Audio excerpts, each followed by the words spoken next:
Hello, Father Larry. This is chapter 29 of the Screwtape Letters. This chapter has a lot to say about virtue and vice, particularly courage and cowardice. So, courage is the testing point of all virtue, whether or not we succumb, whether or not we cave or buckle under the strain of a load. Okay, so during peacetime, it's when we're not being severely tempted, seriously tempted, it's fine, and then we can be lulled to sleep and let our guard down because we think, we're doing fine. And when the bullets start flying, the bombs start exploding, maybe we're not as strong and stable in our virtues as we thought we were.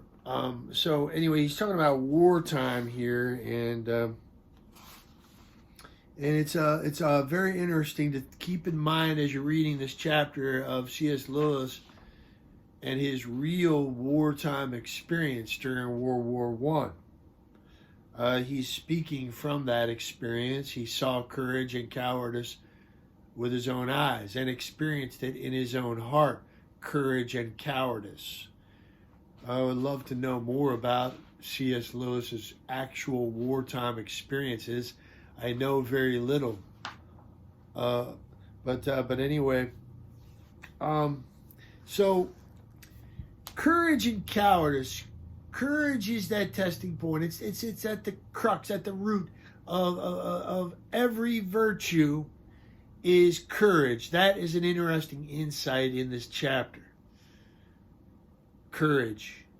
Typically we reduce courage to backing. Whether or not we stand up to an intimidating bully or something that's threatening to us, or something on a battlefield, warriors have to be courageous. Courage is at the heart of the whole moral life. Moral courage is required to root hatred out of our heart and produce forgiveness. It takes moral courage to get up off the couch and do the dishes. When we know that's the duty, God's will, the duty of our state in life dictates that we get up and do this at this time. And we're procrastinating. I used to procrastinate when I was a kid on the dishes. Oh my gosh, I would wait until every last spoon, cup, dish, pan, pot in the whole freaking kitchen was dirty. And the dishes were spilled out over the sink, onto the stove, onto the kitchen table. We had 7 kids, And I'm in there, laying there watching reruns of Gilligan's Island on the floor, just miserable, just dreading going in there, putting those rubber gloves on. That's moral courage.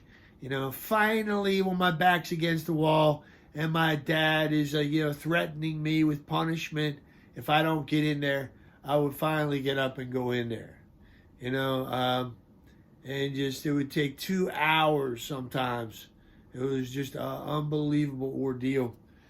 Now it's funny, you look at a task like that as a kid and it seems so insurmountable. Look, it takes moral courage to practice any of the virtues, so let's all start thinking about the moral life in these terms, courageously. To think of courage, being courageous is telling the truth when you're tempted to lie, or tempting to omit something that needs to be said, and that takes courage. I really enjoy that reflection on courage here. And then he has to back that up, though. The devil, he knows this too about courage, so he's going to try to twist and distort that. So I like this. Courage, when it's displayed, there can be a subsequent or consequent pride as a result. So this is the devil's kind of like boomerang effect, that where we gain virtue, we have to watch out, because we can become proud. So we can become teetotaling about our alcohol and look down our nose at people who have struggle, who are lecherous, who struggle with chastity, because we have our sexual desires under lock and key. We look down our nose at people who struggle, okay? So sins of the flesh, certainly. People who indulge in food or drink, and just because we have a slim waistline and are able to control ourselves, you know, we have this moral courage, so to speak. But whatever, we're all so different temperamentally and in so many different ways that it's not as though we're all apples. You know, there's apples and oranges. We're all wired differently, different backgrounds, different appetites sometimes. So we really got to be careful about judging people too harshly, and we got to be on guard against pride when we have virtues and we're such a hard worker. We drive everybody crazy like Martha. You know, being a workaholic, and then we get proud about it, and really there's a blindness that can settle in on us, and almost a gluttonous approach towards work, where we can be lazy towards other obligations,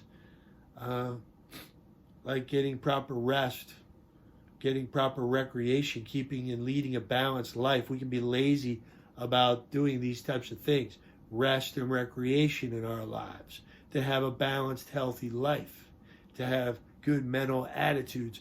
Okay, we are driven by our workaholism.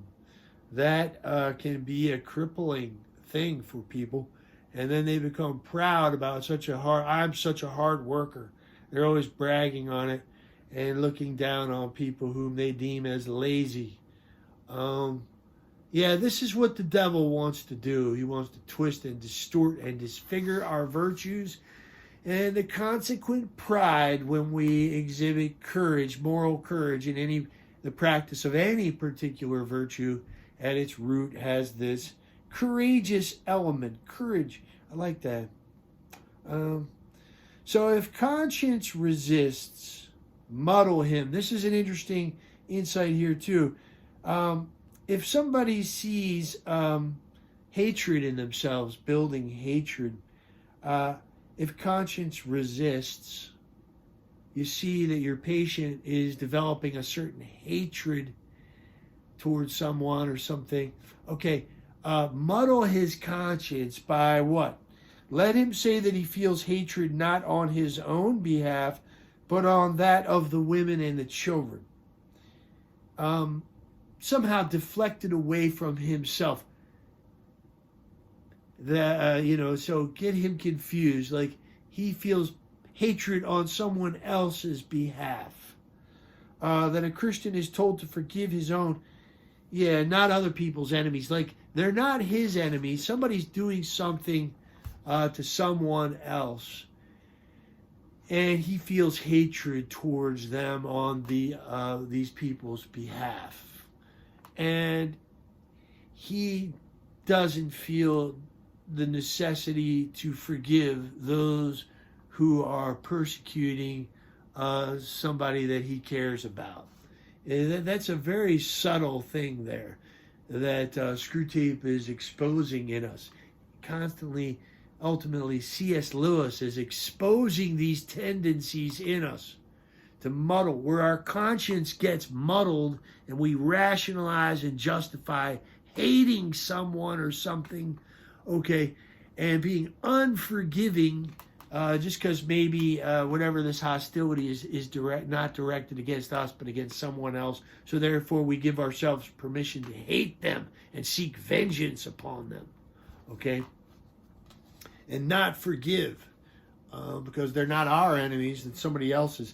These are great insights, man. This is real self-knowledge here, real humility on C.S. Lewis's part.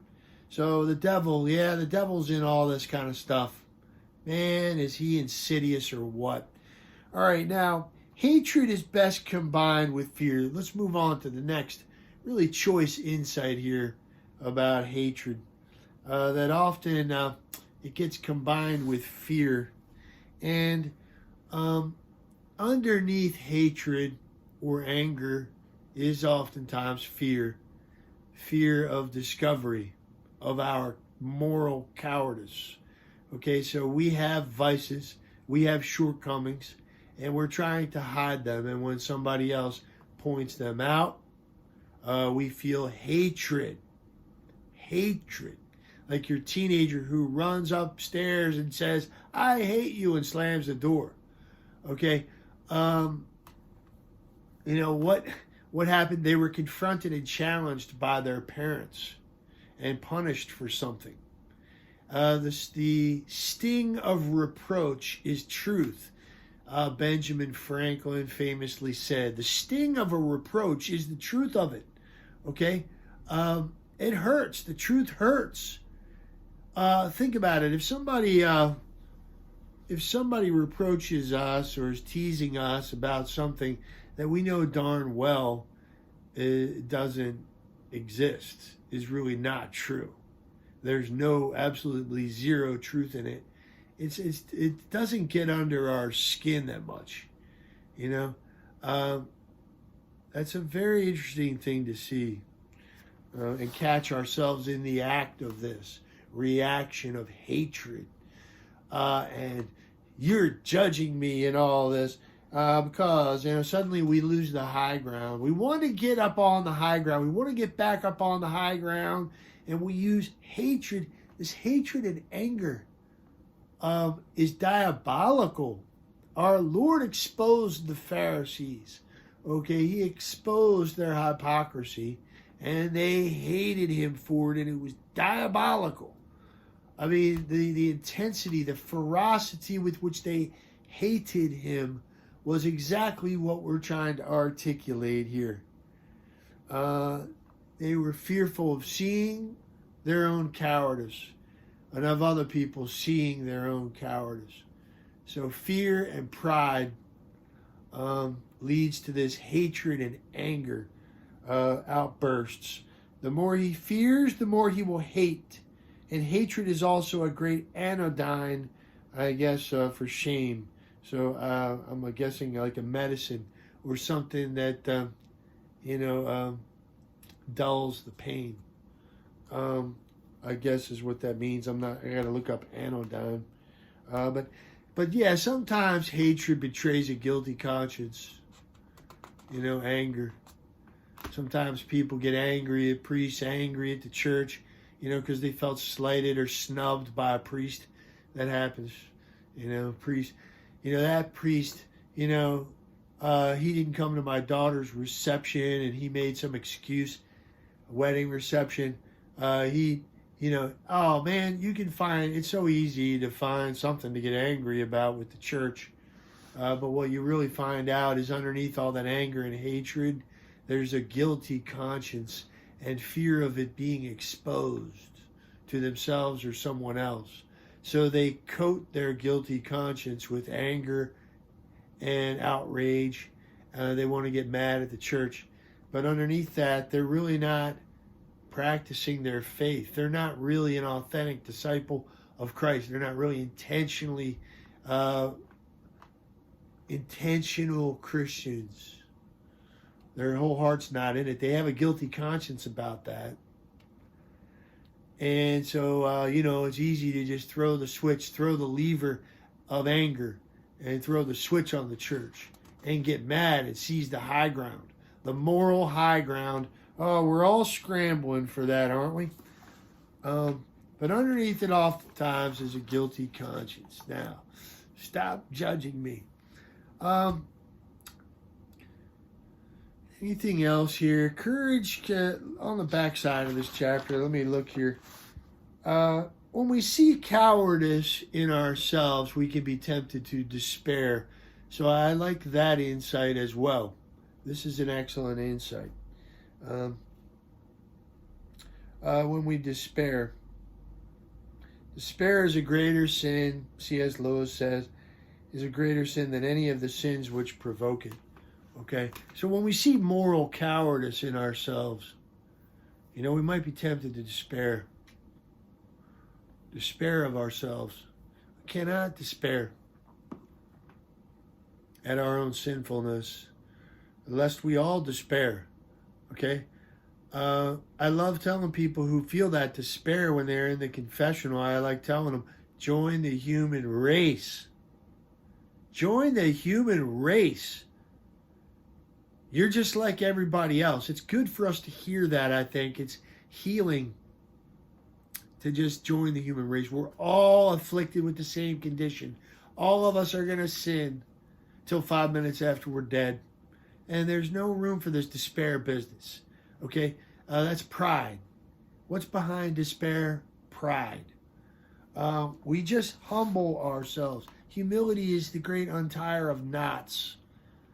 All kinds of, when we get it all knotted up within ourselves, with fear, anxiety, despair, depression, all these things, anger, hatred. Humility is the marvelous balm of the soul, salve. It loosens knots.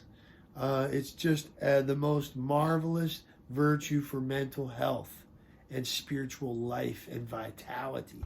Humility is can go on and on about it.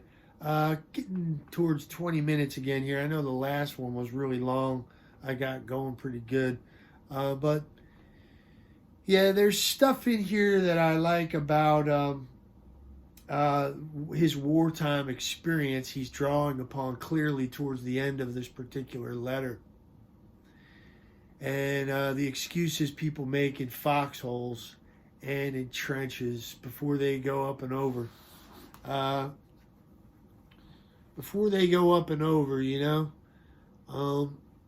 Making all, coming up with all kinds of scenarios or becoming superstitious, anything to get them away from the just simple confrontation with their own moral courage. Trying to think of ways to lessen the scenario. Get his mind off the simple rule, I've got to stay here and do so-and-so, into a series of imaginary lifelines. Well, this might happen or that might happen, which could reduce the danger. The imminent danger could be reduced by this or that factor. So keep them thinking about some fallback position, some scenario that might lessen the danger. Instead, there's a certain direct confrontation with our moral intestinal fortitude, that this is my duty and I'm going to do it come what may. Instead of trying to come up with scenarios in our mind that could deaden or lessen the danger or the pain involved in whatever moral course of action there is. Look, if we just treat the moral life very simply and directly, that this is God's will, that I obey these commandments, and I am going to buckle down come what may, and I am going to take the pain. I'm going to walk through this and persevere. So let's leave it right there, and until next time, God bless you.